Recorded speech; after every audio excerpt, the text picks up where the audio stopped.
Cartilage is alive.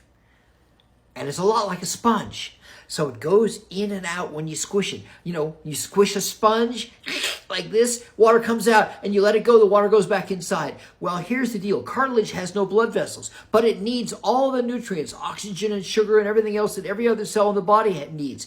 But there are no blood vessels going into the cartilage. So how does it get it?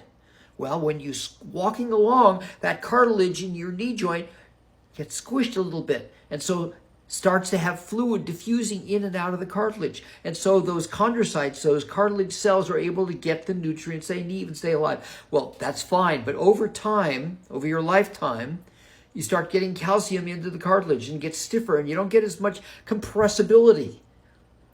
And so the cells in there don't get as much of the nutrients they need and they gradually die.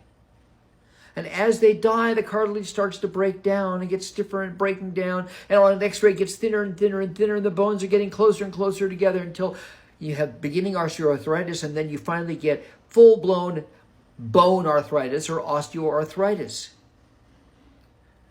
That's how it forms. Now, there are some solutions to reduce the inflammation, whether it's, different kinds of supplements or infrared therapy, and they're working with STEM ideas, to introduce STEM things. In the meanwhile, one of the things that you can do to make it a little easier is drop your weight a little bit so you have less tension on those little bit of leftover sponge that you have left or on the bones.